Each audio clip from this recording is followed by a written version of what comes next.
Welcome and thank you for being with us today.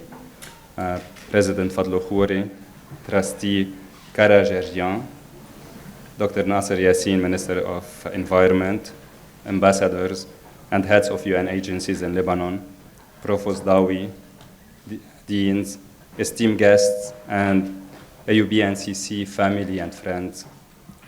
We are here today to mark the 20th anniversary of the American University of Beirut Nature Conservation Center. And this is truly a beautiful event to mark, and because this is a key milestone for us. We have, I think, an amazing attendance today, and I want to thank every single one of you for being with us. It means a lot to us because by having such a diversity of stakeholders, it goes to show how AUB-NCC is a platform to think, learn, and act on environmental issues. It's important for me to take just a minute to recognize all the previous and current staff at NCC, including Anna, Antoine, Justine, Sami, Mano, and the others, our interns and volunteers, AUB administration, procurement office, OGC, HR, tech teams, and everyone else who works with us to make what we do possible, faculty members, executive and advisory board members for their support, dedication to the main cause, the environment. I would like also to thank the founding director, Dr. Salma Talhouk, and former director, Dr. Najat Saliba, for their vision and leadership. So thank you.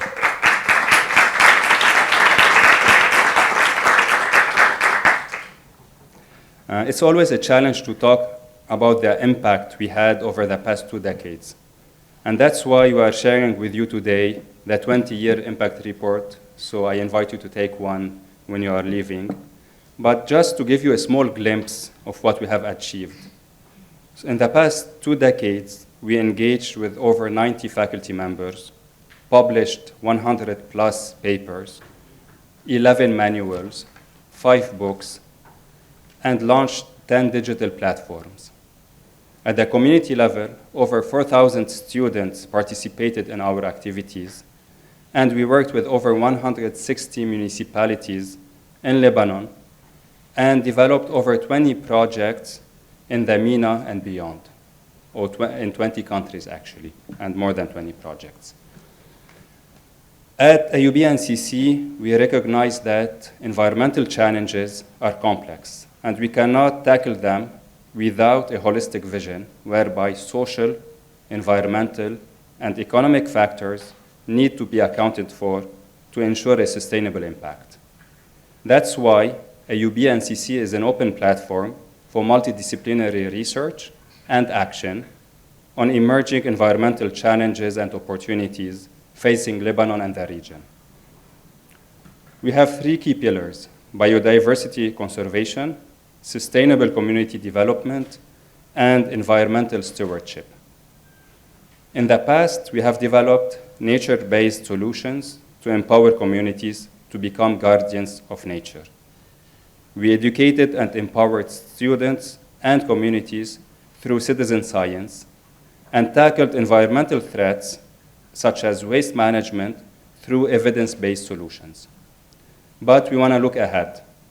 And I invite everyone to engage with us to look together and to work together and to achieve a clean, healthy, and sustainable environment as a human right and need for Lebanon and the region by tackling upcoming challenges such as climate change and biodiversity loss.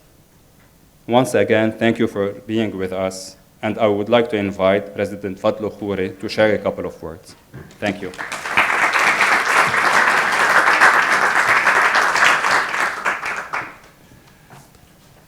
Good afternoon. It's a pleasure to be with you today. I see many friends from many different walks of life. It's really a sincere pleasure to celebrate with you on the 20th anniversary of a program that has proven to be ahead of its time, impactful, and sustainable.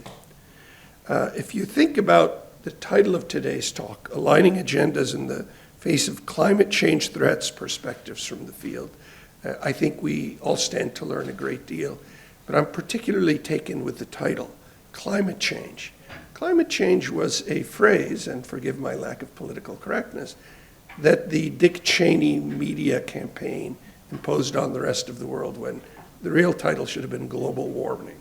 They did group focuses to see could climate change pass. It sounds much less harmful than global warming, and next thing you know, we all use the word climate change. I'm stuck with global warming. But over 20 years, the AUB Nature Conservation Center has made an impact on global warming. They've worked with over 50 NGOs, dozens of founders, and over 100 municipalities across Lebanon and the region. And what's distinguished it is its broad multidisciplinary perspective and its experts and the 3 visionary leaders that come from very different backgrounds.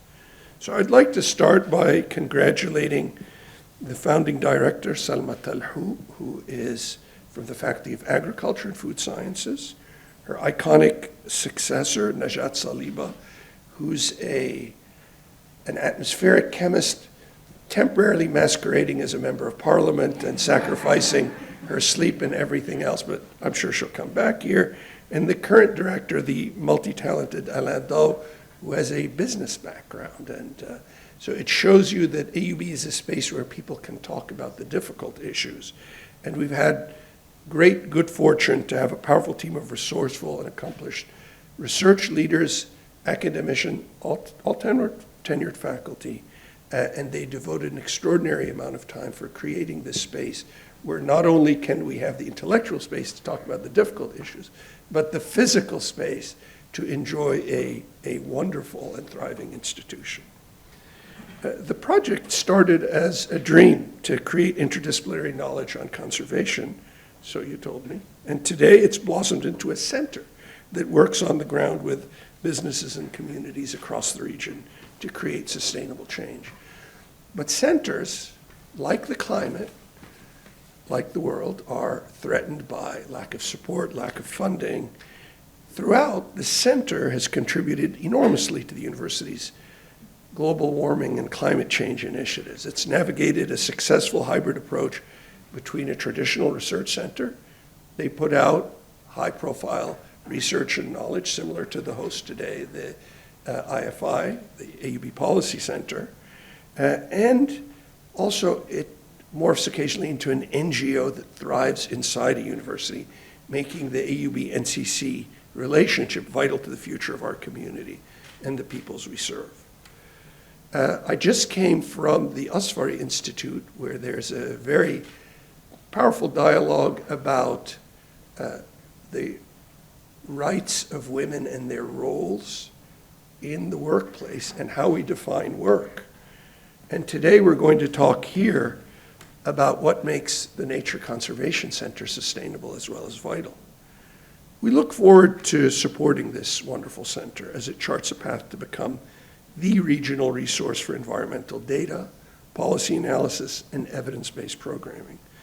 And we fully expect that not only will the center continue to have a sustainable and positive impact on the citizens of Lebanon and the region, that it will be supported, endowed, and sustainable from every perspective. And I'm looking at the advancement leadership and the provost's office. Our global, and the trustees saying. So our global, regional, national challenges are many. But it's worth remembering that in 2016, the last time we had detailed studies of lifespan that were, because you have to do these every once in a while, Lebanon had roughly the same lifespan as the United States. The challenges in Lebanon are different than those in the United States, but one of the major reasons for the dramatically improved lifespan of the Lebanese was the environment that they got to grow up in. I would be afraid to see the next report in 2025, given the dramatic increase in the use of diesel-based generators. So we rely on the NCC for its diligent creation of innovative solutions for the country and the region, but also its production of knowledge. With global warming being among the most grave dangers faced by humanity in this century, we need more institutions like the unique AUB Nature Conservation Center. And more than ever, we need them to thrive, to help transform how we view and how we protect our shared futures. Thank you very much.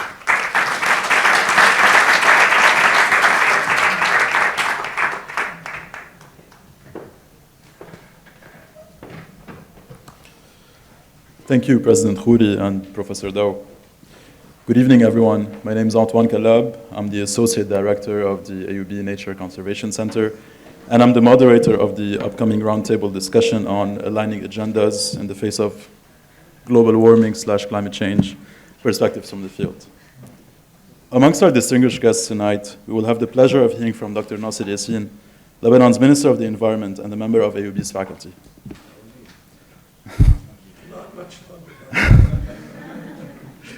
Before his appointment to the ministry, Dr. Yassin spent years as an activist, researcher, and educator, fighting for human rights and transparency by shaping the minds of one generation after the other. Today, he is redefining our expectations from Lebanese public officials and bringing unprecedented levels of energy and ethics to the Ministry of the Environment, notably in the area of climate change mitigation. Most importantly, Dr. Yassin's recent work is evidence that academia and practice are not mutually exclusive. Instead, he is showing us that both can be leveraged to bridge the gap between grassroots and policy-level initiatives, all while engaging communities across the country with the help of a coalition of partners and stakeholders. Dr. Yassin, the floor is yours.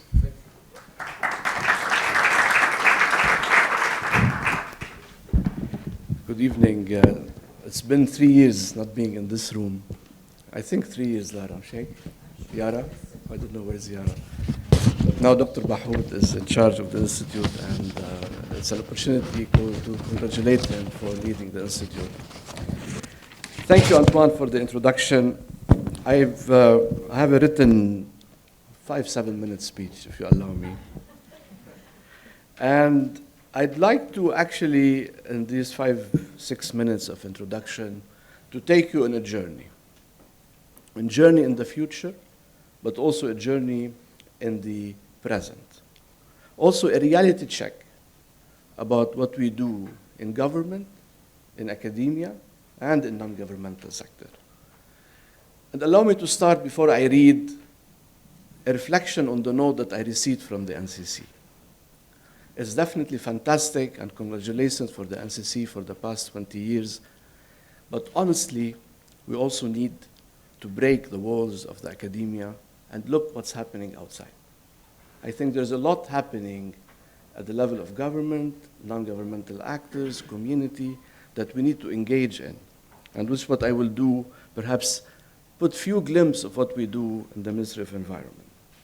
But I want you first to imagine what will happen in the next 30 years in Lebanon, or what would happen. And I read this in Arabic in a previous dialogue, so I'm re-saying it in English. So by 2050, Mr. President, the days where the temperature will be above 40 degrees, especially in areas like the Biqa, will double. The days of snow remaining on the mountains of Lebanon will decrease from 110 days to 45 days. Precipitation would drop by more than 9% over the next 30 years. And droughts, and many areas will be hit by those droughts. The recurrence and intensity of heat waves and droughts are going to increase by approximately 5 times.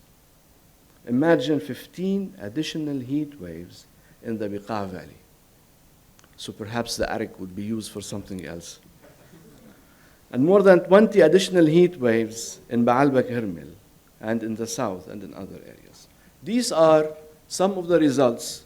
They're not just projections in the future done by someone sitting in his room or something. They're done in this Lebanon's fourth communication that we produced the last couple of weeks by the Ministry of Environment with our partners. And given everything happening in Lebanon, given all the crises, we managed to produce a flagship fourth report, more than many other countries that are actually still struggling to do this communication.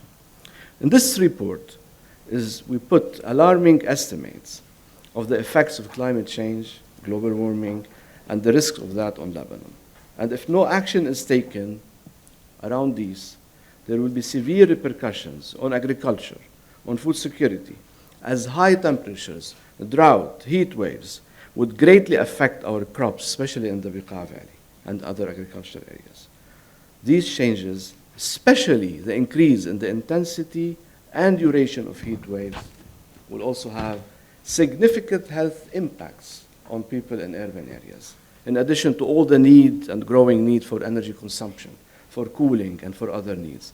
Needless to say that heat waves and extreme weather conditions will exponentially increase the frequency and severity of forest fires. These findings should not be left in this beautiful book or other books or the 100 articles that were published by NCC, IFI, and others, but these should be seen as a blueprint for immediate evidence-based climate action by policymakers, by development actors, by academic institutions, because it's through those partnerships, through such partnerships and aligning our agendas, government and non-government, we can only this is the only way to initiate dialogue, share information, and collaborate. And I'm proud to say, despite all the challenges hitting us, you know, the budget of the Lebanese state now is less than the budget of AUB, just to give you the optics of what we are working and the parameters we have. But despite all those challenges we're facing, the lack of financial, technical, and human resources, the Ministry of Environment is already working towards this agenda, the climate agenda. And I'm going to elaborate on 4 examples. First, in working with our other government agencies, we've succeeded in mainstreaming the concept of global warming, climate change in various sectoral policies. For the first time, we can now find specific sections on climate change in the water sector strategy, in the agricultural strategy, in the National Environment Health Framework, among others. And I invite you to read this. People in public health, in agriculture, and in other sectors, in water resource management, they need to read those strategies done by the ministries and the government. As a result, any upcoming activity in these sectors will take climate consideration into account. And we've developed a tool for climate proofing all the main economic plans for the government, including the capital investment plan that was done a few years ago, the economic vision done by McKinsey, the financial recovery plan. All of these were done to do a climate proof for those strategies and plans. We're also working towards instilling and adding the concept of green recovery as part of the broader discussion between Lebanon and the IMF. Now it's stalled, but it's going to happen at some point. But we want to include green recovery as part of parcel of any recovery plan for Lebanon.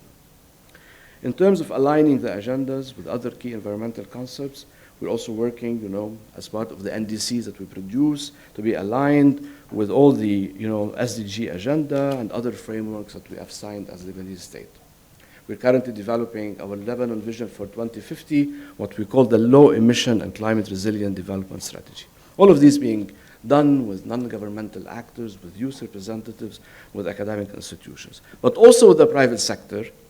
The ministry has engaged the private sector through a series of dialogues organized last year. The good private sector, the conscious private sector, not the private sector Dr. Fahad used, used for easy money and other sources, to look into ways to access climate finance and unlock the green investments. And this is key. And we've been working steadily for the last couple of years to launch the Lebanon Green Investment Facility.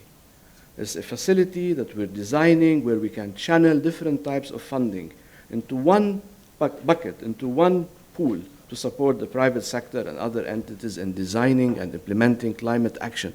There's a lot of money out there outside the mediocre banking sector we have. Green funding, green investment, green finance, we can all look into those sources of funding if we have a very clear, sustainable strategy in mind. With NGOs, with local communities, with youth groups, we've been working closely with supporting organizations to design and implement programs that are aligned with climate change. A case in point, we're advancing circular economy. I'm glad that Rabi' is here on the panel. We just opened one of his fantastic places to encourage sorting from source and recycling. This is the 7th or 9th, 11th, that's the 11th. The 11th, and more to come. And we're really working closely with the startups to advance circular economy as a real solution for our solid waste issue. In forest management as well, in water resource management and land use and other areas. Moreover, We've been working closely with our nature reserves, municipalities, local communities, and others to work on reforestation and forest conservation. With youth groups, and I'm really very glad to say that the ministry has taken proactive steps to engage with the youth representatives in Lebanon and to include them in our climate change program. They actively participate in all the discussions. We made and we have a commitment to increase the number of youth delegates in the COP meetings, in the climate summit. In the previous year, we trained 2 young Lebanese individuals, and actually we took them with us to Sharm el-Sheikh, where they represented Lebanon in the negotiations. This year, in Dubai, we're planning to have 2 more youth representatives in the delegation to the COP28. So real action. Finally, with the academic sector. The ministry depends a lot on evidence. There's no environmental policy without real evidence, and that's key. So we've been working with most universities and research centers, CNRS, chief among them, and others to generate new climate research. Actually, most of the research here, in addition to some Greek analysis from Greek institutes and Cypriot, is done by Lebanese institutions, and it's very, very, very rich with scenarios for the next 30 and 60 years. And the latest, in addition, the latest vulnerability assessment of healthcare institutions to climate change was done by Dr. May Jirdi, our own Dr. Jirdi, in collaboration with the Ministry of Public Health. We're also continuously working with academics in AUB, in LAU, in USG, on transport and air pollution, with Balamand University on forestry research, all of which to feed into climate policy. It's our firm commitment as a ministry for evidence-based policymaking. Although we face substantial challenges in Lebanon, although we face almost zero trust with government, although we cannot claim success every time, but we will never give up. It's a duty, and we will make every effort to strengthen our collaboration. Although we get the hostility sometimes from non-governmental actors, although we don't have this mutual trust sometimes, but we want to align our agendas. We want to achieve our common goal. We want to build a more sustainable and climate resilient future for Lebanon. We want to build a future that's better for our next generation. We want to build it based on strong, fair, and green foundations. Thank you so much.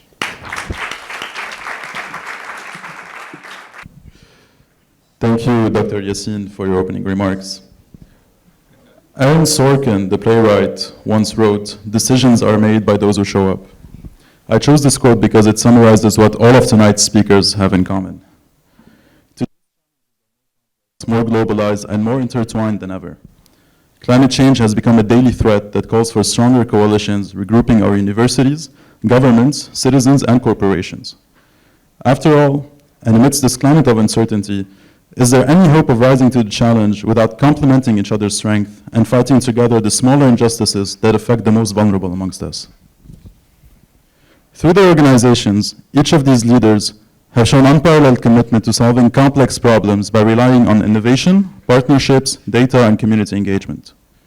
To celebrate 2 decades of AUB-NCC's mission, we could not think of a more fitting way than shedding light on some of their successes. Tonight we have with us Rabia Sha'ar, CEO of Nadira Technologies, and we have Taina Christensen, Head of UN Habitat's Lebanon Program. But before we hear from them, I will start with AUB-NCC's founder, Professor Salma Talhouk, whose vision 20 years ago is the reason why we are celebrating tonight, and the reason why NCC will lead the charge in the fight against climate change. So allow me first to thank you, Professor Talhouk, for regrouping all of us and for 20 years of AUB-NCC.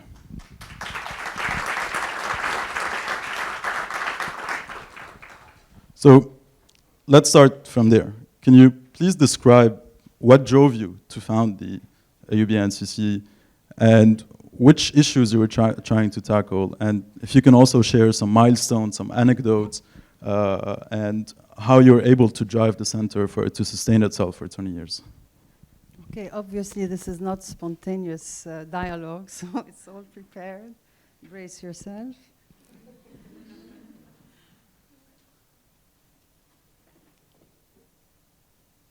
And I'm going to read because when I started my career as a student, I used to read what I have to say in 10 minutes because I didn't know enough. Now I'm reading because I want to say too much. So I want to be concise and take my 10 minutes. So the idea of establishing NCC started in the 1990s. During this period, the global awareness that nature, biodiversity, is the basis for sustainable development and that the loss of nature is a common concern of humankind.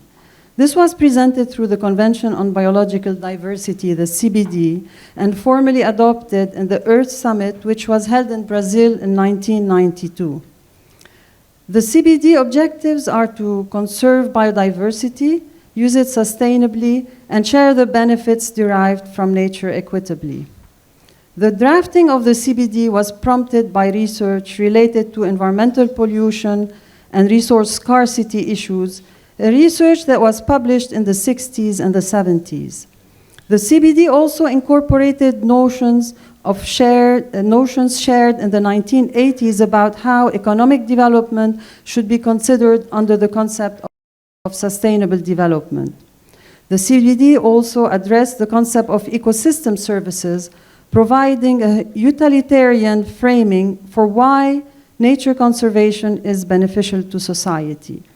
Through its ecosystems, nature provides products, regulates our living environment, influences our culture and well-being, and supports it. 20 years ago, I embarked on recruiting colleagues from various disciplines and departments to respond to this global call and to incorporate the different perspectives and concepts framing nature conservation into our teaching, research, and development activities. But at that time, 20 years ago, such interdisciplinary groups did not fit in a university's administrative structure. We did not have a budget, we did not have a space, and some colleagues left intimidated and sometimes concerned by this new affiliation outside their department. At one point, I sent an email to administration explaining that our multidisciplinary group is like being in a civil marriage in Lebanon. Everyone thinks it's a great idea, but no one is ready to adopt it. But AUB is flexible and open and allows for grassroots actions from within.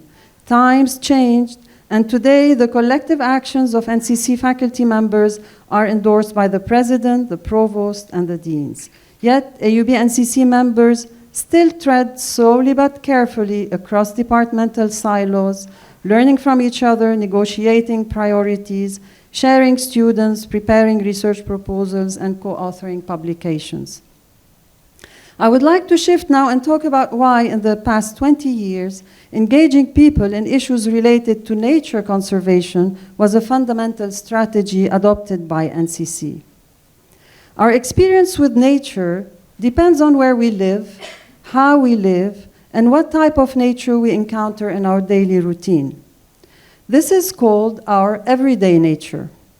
Scott Hess explains that the problem and the reason why a focus on an everyday nature is necessary.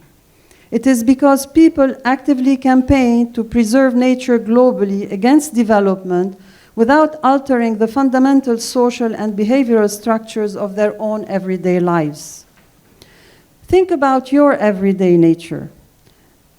Think about your everyday nature place, and I will simplify this exercise for you by proposing 3 broad types of nature places. The artificial nature places that we construct in the city, the cultural nature places that we co-evolved with in rural areas, and the natural nature places that we set aside in protected areas to allow nature to exist in our absence. For those of us whose everyday nature is constructed places in cities, I want to assure you that our actions do contribute to nature conservation. Take the example of AUB campus, which is the everyday nature for many of us. Nature at AUB was constructed over 150 years by AUB faculty, students, staff, and alumni. We are the generation enjoying the nature our academic ancestors created for us. Our campus is home to 200 plant species artificially assembled from around the world, supporting a bird sanctuary with 28 resident and migratory bird species, a space for hundreds of insect species, few reptiles and mammal species. Let us now shift to the cultural nature places, which abound in and around towns and villages in Lebanon. They have been the focus of NCC activities because, unlike protected nature, cultural nature is unprotected, vulnerable, and the foundation for a sustainable existence.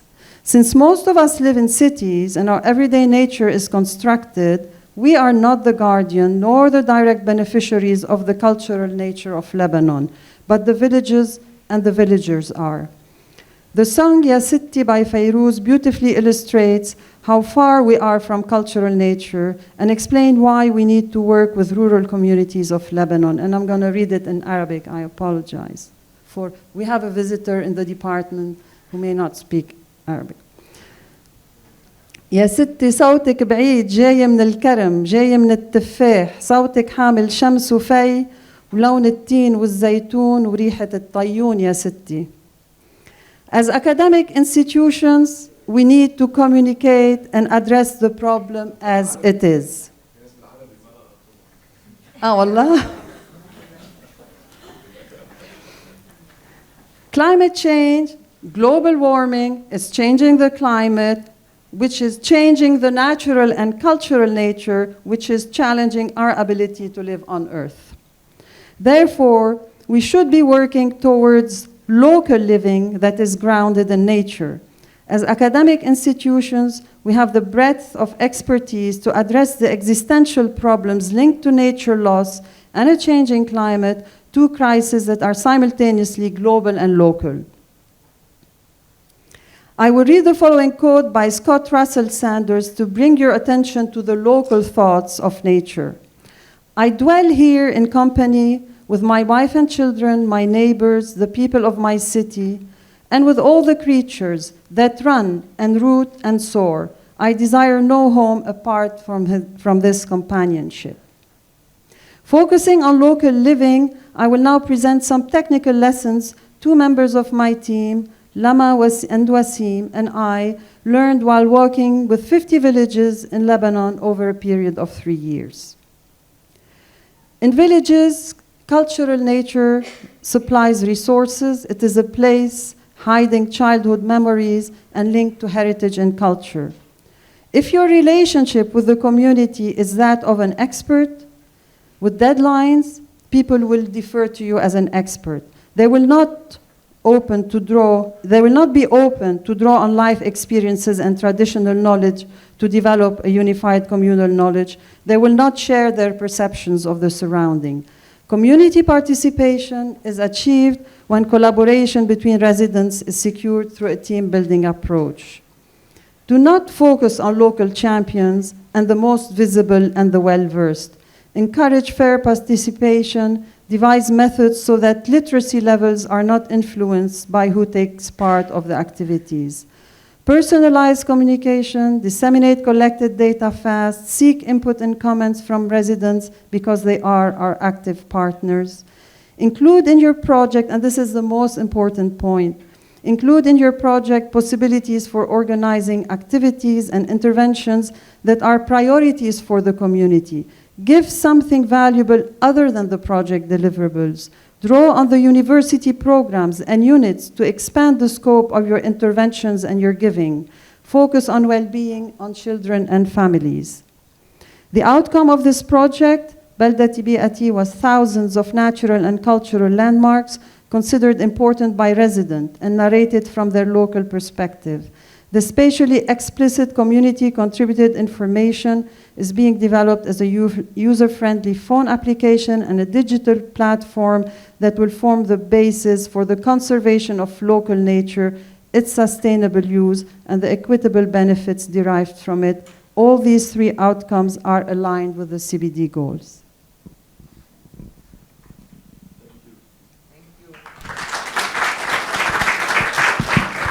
Thank you, Professor Talhouk, for your intervention presentation. Taina, thank you, first of all, for joining us tonight. So, yes. So, obviously UN Habitat's main mission revolves around urban expansion and urban development, but we can no longer talk about nature preservation, and we can no longer talk about global warming and climate change without addressing urban development and urban livelihood. So I wonder if you can tell us a bit how global warming is impacting livelihood in urban areas. What are the threats that cities are facing, and how can we work together on mitigating them? So congratulations, first of all, on the anniversary, 20 years. It's a big milestone. And I'm really very glad to be here and honored to be invited to speak at an AUB event. Of course, I hold AUB very high in esteem, and we work very closely with AUB, particularly the BUL. And I feel like I'm among experts, so I hope my humble intervention and contribution will enrich the discussion a little bit. So first of all, just some basic principles in terms of the impacts of climate change on urban settings. I mean, they're vast. You know, most of the population lives in cities, so obviously the impact and the destruction is going to be felt most in cities, and so is the case also for Lebanon. So I mean, ranging from deep physical impacts, needless to say, the minister already mentioned about the destruction, the weather patterns, storm surges, flooding, droughts, urban heat island effects, heat waves, tropical diseases. I can go on and on and on about the devastation of climate change or global warming, whatever you want to call it, President. And of course, the impacts of this are so costly. You know, the cost in cities to rebuild, the cost for urban and rural communities to rebuild is so much more expensive than prevention. However, I don't think yet we have learned our lesson, despite of all the destruction we're seeing around the world caused by climate change. And of course, the livelihoods of people living in the vulnerable areas and informal areas, not informal settlements, but in slum-like conditions, particularly what you have in the urban areas in Lebanon, are those that feel it the most because they live in precarious housing and so on and so forth. So the impacts also from the rural to the urban context. I mean, you know, the impact on the rural areas in terms of depleting water. You know, the water table is decreasing. We're, you know, extracting water beyond the means of replenishment. You know, you have less rainfall, so on and so forth. You all know this. You all know this. It has also, you know, broadly speaking, impacts, you know, rural to urban migration, where you have more people coming to cities, and then you have this cycle effect of how to cope. And I think what the minister was saying earlier, that in Lebanon we're really at a tipping point in terms of, you know, we haven't maybe experienced the extreme nature yet in Lebanon. It's coming slowly, but it's creeping up on us, and particularly in the areas that you mentioned, Minister. And I think that, you know, we all need to have concerted efforts to try and at least adapt, mitigate. I don't think we can reverse. I think we are unfortunately beyond that, but much can still be done. So just a last point on theory before I go into perspectives from the field, which I think is where, you know, UN Habitat can enrich the discussion a little bit. As you know, cities are the major contributors to climate change, including in Lebanon. So cities consume 78% of global energy, the world's energy, which is insane, and produce more than 60% of the global greenhouse gases. Yet we only the cities only take about 2% of the Earth's surface. So, you know, we have a lot of work to do. Now, for UN Habitat, I think what we're doing is maybe a drop in the ocean. Yes, I think it can, you know, contribute to dialogue, to changing perceptions at the local level with communities and municipalities, and climate change adaptation is really a key focus area of our work in Lebanon. So we work, let's see, where are we? Okay. So I will speak about two key areas of work that we are engaging in. One is on renewable energy, and the second one is on water. So in terms of renewable energy, everyone has jumped on this solarization train. Everyone is solarizing everything, you know, and this has been taking place maybe over the past 18 months. Yet we've been working on this for about 6 years or more, you know, in terms of renewable energy, not only focusing about solar. There are so many other renewable energy alternatives, and especially in Lebanon, that you can dip into. So yet we are following the trend, and we're continuing the trend, and basically our focus is on the local level. So supporting local institutions, focusing on municipalities, service responders such as local civil defense centers, fire brigades, and other basically public institutions which are providing key services to the community in the context of the country where resources are so limited. So I think above you have a couple of examples of our work in Boll, for example, where we supported a community center with a full solarized project to provide public lighting as well in many of the streets, enhance safety, and so on and so forth. In Greater Beirut, we've worked with civil defense centers and fire brigades to also solarize their work. In Zakhle, we're also working with public health institutions and as well as with the Bekaa water establishment to solarize them. In Beirut, we've also worked with health institutions such as in Karantina, the HIV/TB center, and in the next 2 years, we have a lot of solarization work forthcoming in Al-Fayha in the north, the Union of Al-Fayha, the Union of the South, so Union of Tier municipalities, as well as in Messin. And so this is really something that we're continuing, and we're working very closely with LCEC, so the Lebanese Center for Energy Conservation, because there's the trend of solarization is kind of uncontrolled. So there's at the moment not much checks and balances in place in terms of what is the quality, where it'll be thrown out. I mean, Minister, I think in the next year or two, maybe you're going to have another environmental crisis because people are going to be, disposing their batteries in all sorts of places. But we will get there. Anyways. There's a plan now with partners including UNDP on the e-waste. That's Soon. wonderful. Good to know. Okay, so this is on the energy front of what we're doing, and even though it's a drop in the ocean in terms of offsetting climate change impacts, I think it's taking advantage in a crisis where we can work on something positive. Okay, so here we're walking. Okay, let's see.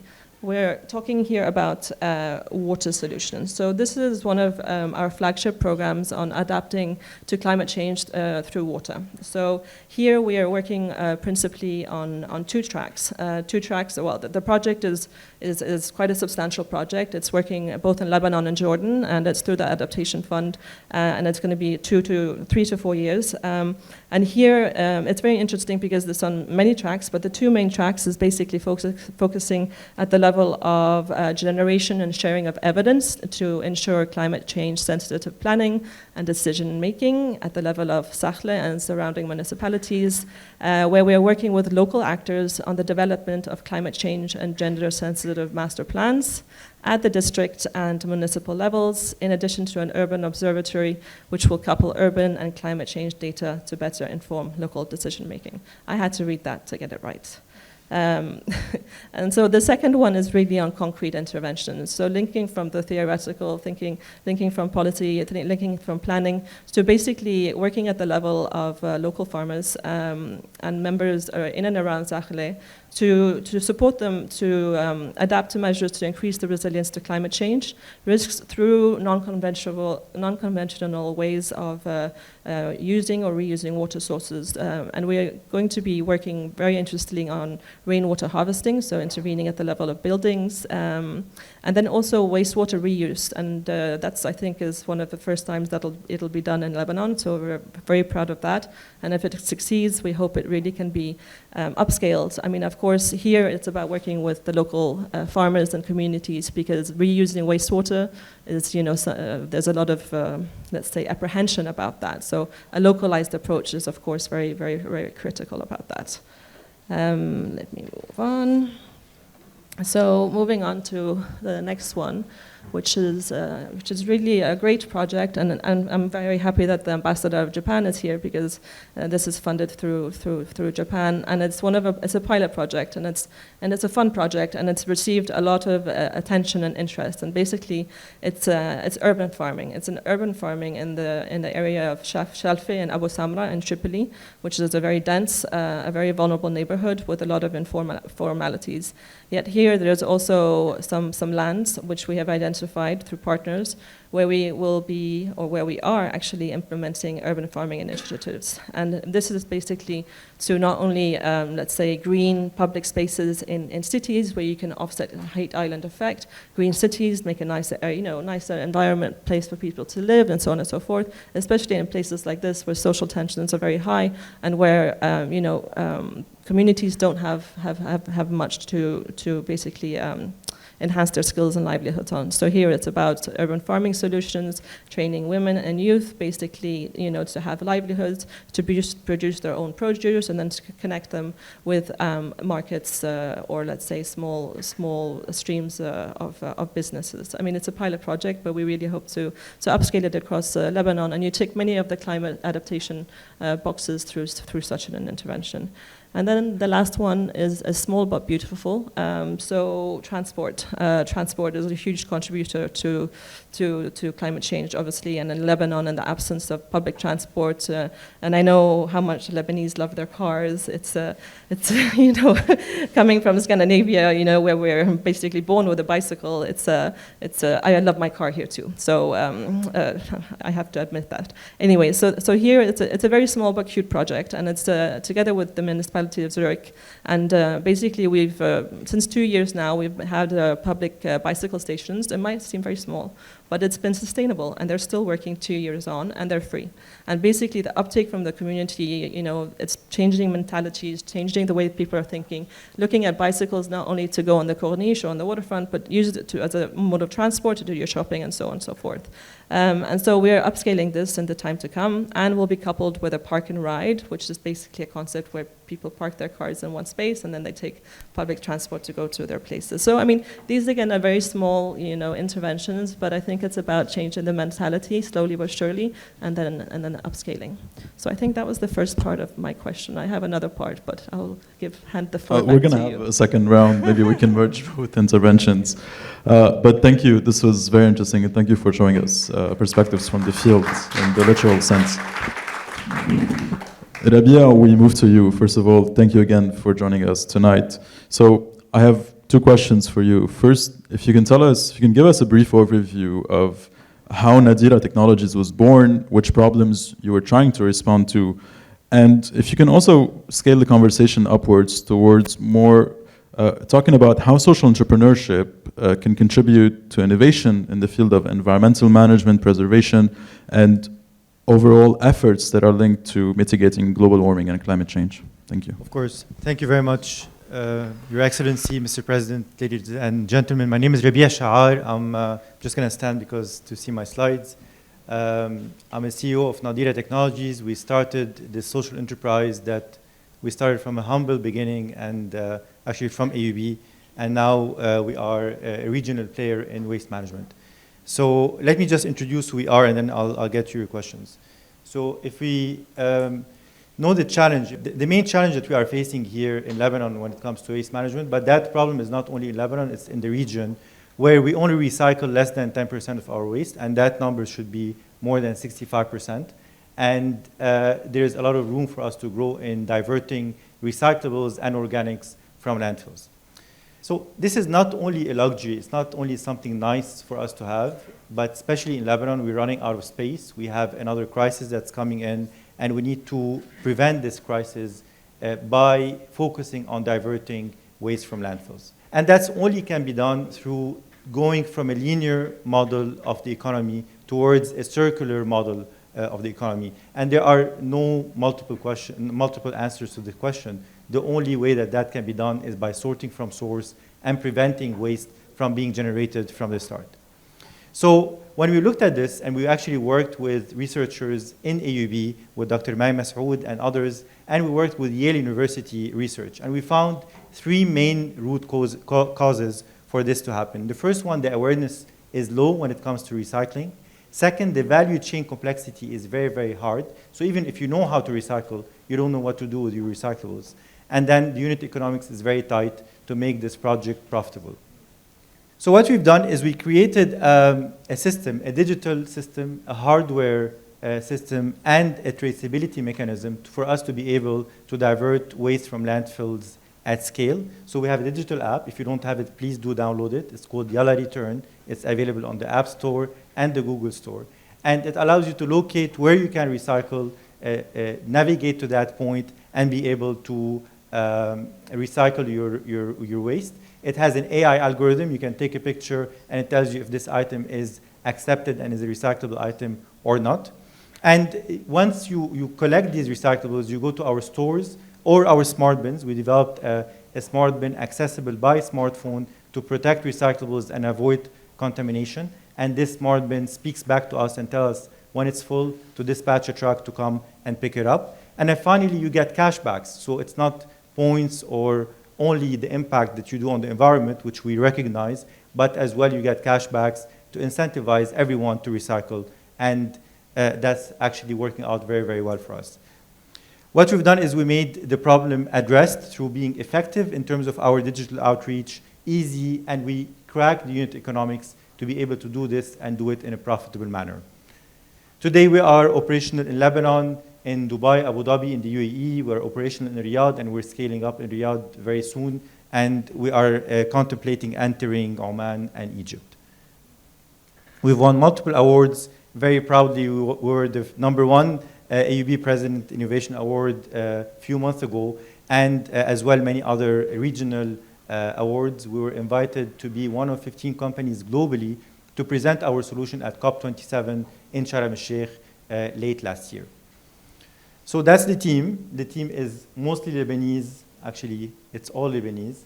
And most of them are actually based here. So even though we have now operations elsewhere, our kitchen is in Lebanon. We do our hardware, our technology, and we follow up on our projects out of Lebanon. So that creates multiple jobs. The last section is where we are today for Lebanon. So today we started with a very humble store. His Excellency started this initiative early in 2022. Today we are going to reach almost 20 stores by June this year. And this is not only operated by us, some of them are operated by us, but we are working in partnership in rural areas, in urban areas, to get partners to take our technology and operate these stores, create income, create a job in all of these locations. We just signed Zaghalta yesterday, and we're signing many others. Today we inaugurated the Hamra, so Hamra will be opening up very soon as well, in Jeanne d'Arc, Talat Jeanne d'Arc as well, if you live in Hamra. So we're able to partner with communities in setting up collection centers for recyclables and be able to fill a gap that exists right now in terms of technology and in terms of knowledge. This is some of our stores in Marim Khail, in Burj Hamoud, in Babdet, a cute shack there. We have one in Hazmi, and His Excellency was in our warehouse two days ago with the Minister of the Industry to open a warehouse where all these recyclables go there, we compact them, and we monetize them. So that creates an efficient unit of dealing with recyclables at scale, and all done through the effort of a small startup like us. Some of our launches, and maybe I'll stop here just to leave some room for conversation. Thank you very much. So, Rabia, we still have 2 minutes for this round of interventions. I was wondering if you can talk a bit how we can leverage social entrepreneurship to align agendas, especially when it comes to environmental threats. Yes, absolutely. And social entrepreneurship is a great thing because it's using business techniques to address in a systemic way issues that are happening in the society. So for us, we started this journey back in 2015 when we saw the waste that is all on the streets, and we said we want to do something about it, and we started learning and experimenting until we launched actually in Nadira in 2020. So social entrepreneurship brings the best of both worlds, right? It brings the best of the business way of doing things in a sustainable way financially, so we're not reliant on grants all the time.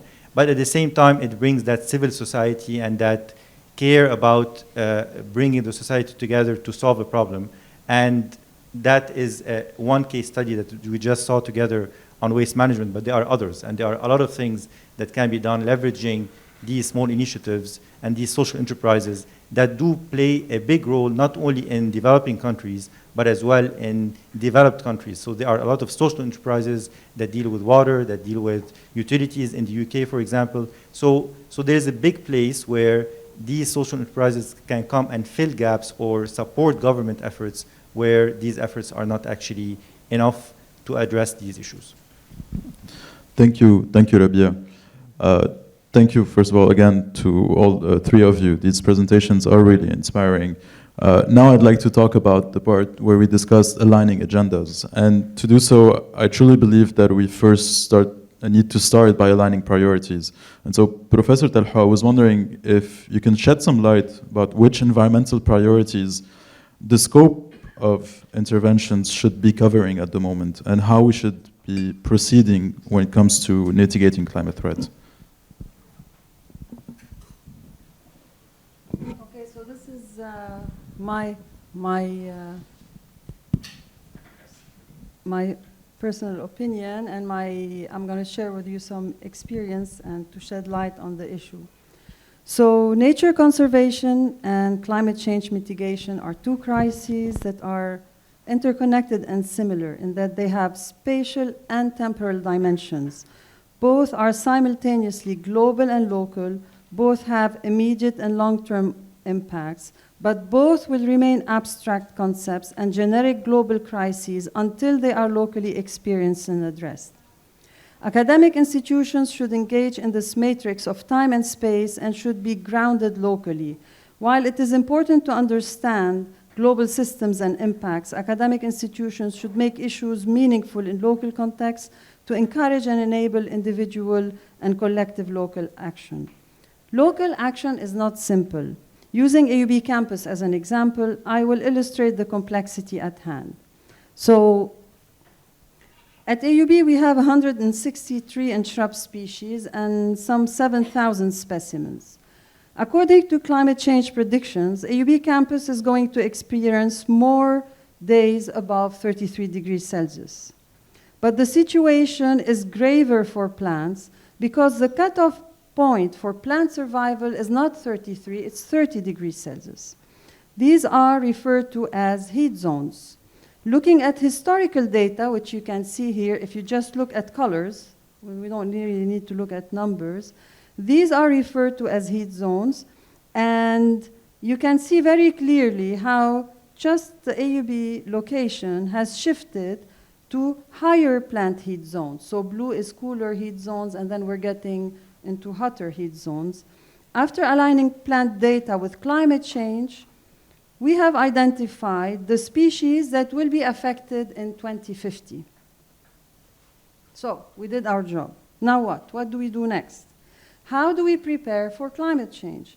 Do we replace the trees now? Do we let the system collapse, then interfere? Who is going to fund our actions? How do we prioritize above other pressing issues, scholarships, improving facilities, supporting research? These are straightforward questions that we are addressing as an institution with many specialists. It's such details that society will expect from educational institutions if we are truly aiming at producing and sharing knowledge that will prepare our society and allow it to be proactive. Climate change and nature conservation should be addressed as place-based issues with consistent grassroots involvement. Academic institutions can reach broad constituencies by adapting digital technologies that ironically contributed to detachment from nature.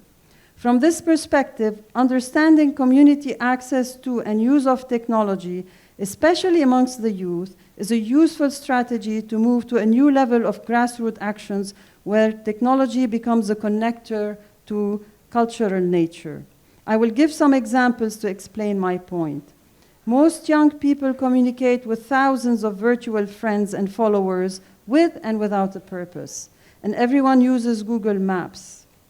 We are using such strategies to expand our network and regular communication with citizens, and we are using geospatial technologies and information technologies to support nature-based tourism, to promote local social enterprises, and to help local planning. Our students are developing robots that support community-driven forest restoration. We are using machine learning algorithms to help local residents combat forest decline. A virtual existence is part of many young people today. We plan to use virtual reality to support conservation actions. By linking everyday technology with everyday nature, we seek to develop new connections and experiences with nature. Our aim as academic institutions should be to offer a learning environment for our students and our communities where technology for nature produces critical knowledge and activism in a local context. Rather than adopting a uniform, globalized opinion on nature conservation and climate change, we will contribute local perspectives, and we will seek to influence the global perspective by drawing on local experiences and by bringing out the voice of the needs of our society, which is riddled with war, instability, and poverty.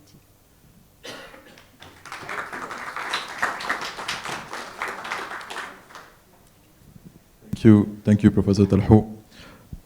Taina, so given you and Habitat's experience in Lebanon, what would you say are the essential components of successful partnerships when it comes to implementing projects?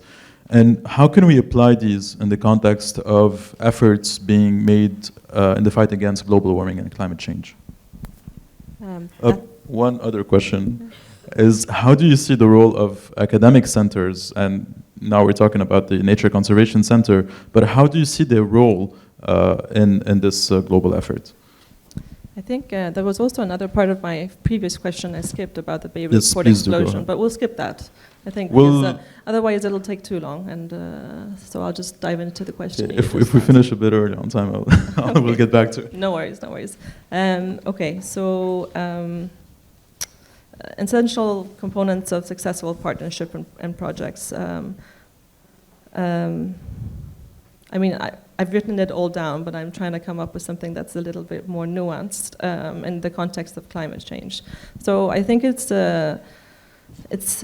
basic principles of really engaging people from the very beginning. In terms of using a bottom-up approach, I mean, this is nothing new to all of you, but really, do we actually do it? That's the question. Do we actually do it?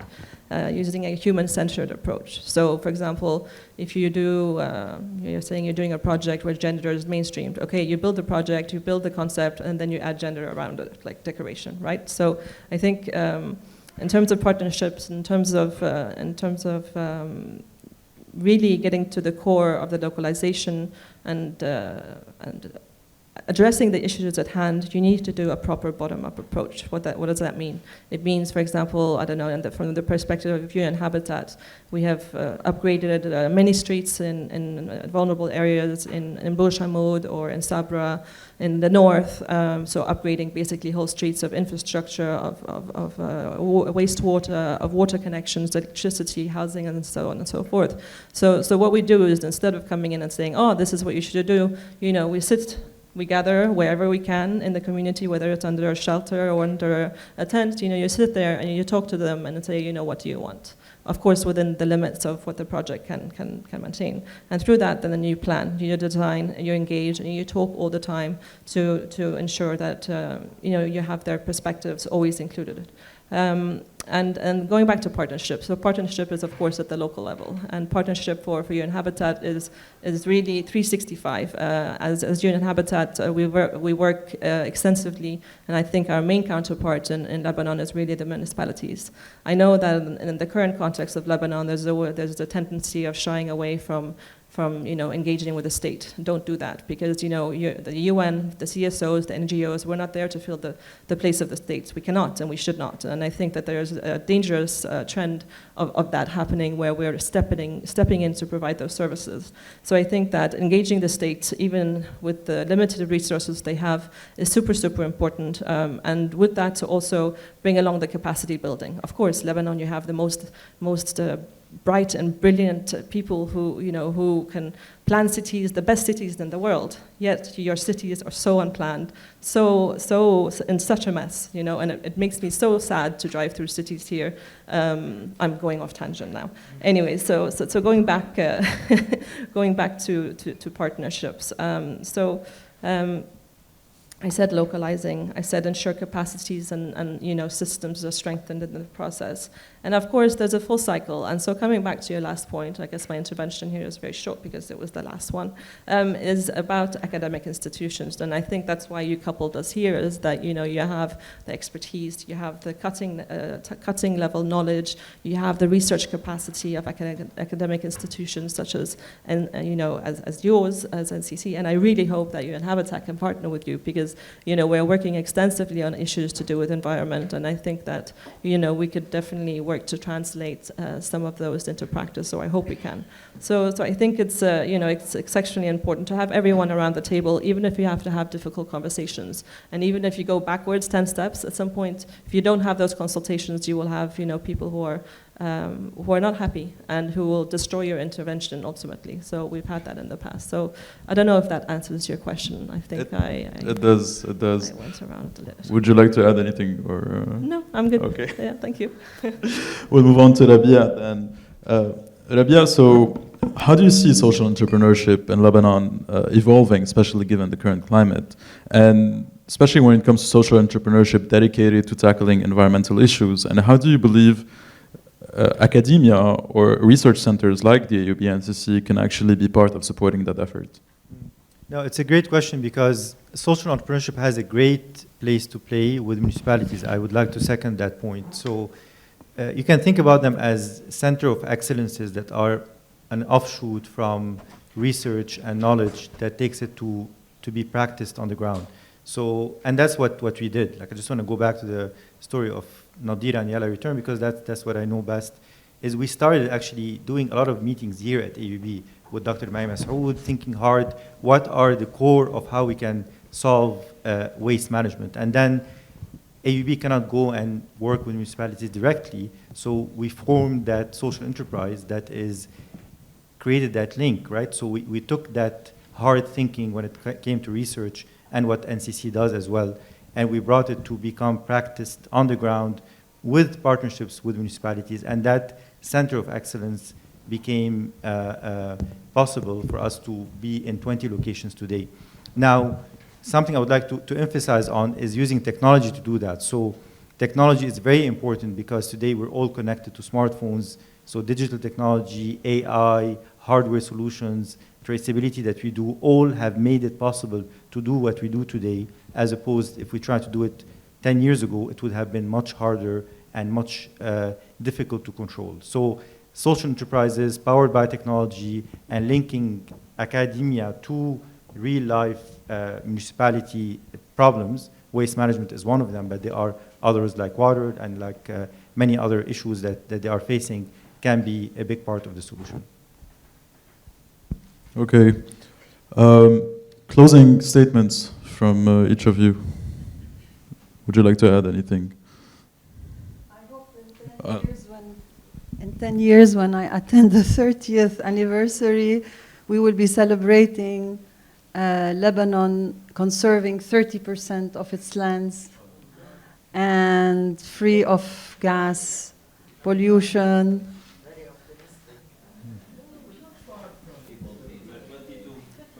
But no, really, just. But just what I hope. I think we should lead as AUB the target of 30 by 30. By 2030, every country is expected or called for to save 30% of its land and waters. And so I hope, and we are going to be leading this initiative. We need to know where are these 30% in Lebanon, and we need to work fast with the ministry to conserve them. Yeah, we will work with the ministry to make sure they are conserved. Big question. I think, I guess I'm the non-Lebanese here, coming from Europe, but having lived everywhere and grown up everywhere else. I'm in awe of what exists in this country, and you all know it. I mean, it's just unbelievable. You have everything at your fingertips to make this the most incredible country that's sustainable, that's productive, can supply its own, people with the needs that needs. You have everything at your fingertips. So I hope that in 30 years, I will not see a country where there's 26 UN agencies that are pumping, $4 billion plus into the country. This is really my hope, and I hope that, our presence here will phase out. Yet I'm on the fence on that and in the current situation. Not very optimistic. Thank you.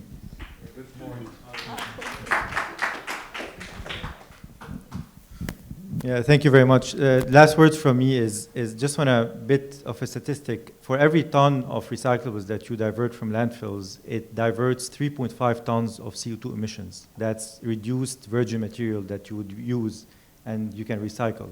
So I invite you today to, every one of us today can take action and can recycle. Download the app, get Yalla Return, or with other our competitors, but recycle, because that's an action you can do today to contribute to diverting waste from landfills. And we're very proud that we're partnering with AUB. So after winning the award with the Innovation Award, President Innovation Award at AUB, we donated back that amount to make AUB campus a zero waste campus. We're working with Dr. Fadlo on making that happening very soon. So you can actually see Yalla Return as well in AUB very soon. So thank you very much. Thank you. Thank you, Professor Salma, Taina, and Rabia for tonight's interventions. I just wanted to specify that this is the first roundtable of a series of 6 roundtables dedicated to looking into navigating climate change and environmental activism in the MENA region, challenges and opportunities. This roundtable series is developed with the Arab Reform Initiative, IFI, who are kind enough to host us tonight, Asfari Institute, and the Heirich Boll Stiftung Foundation. So I want to thank all these partners for all their support in developing the series. And in closing, I wish to thank all of our guests and attendees. If there is one takeaway from tonight, it's that the roads to a better world are filled with creativity, determination, collaboration, and diversity. The AUB Nature Conservation will always be a platform to channel efforts dedicated to tackle today's challenges, most notably climate change. With these words, I ask you to join us for the reception outside and wish you all a very pleasant evening. Thank you. Happy birthday, NCC.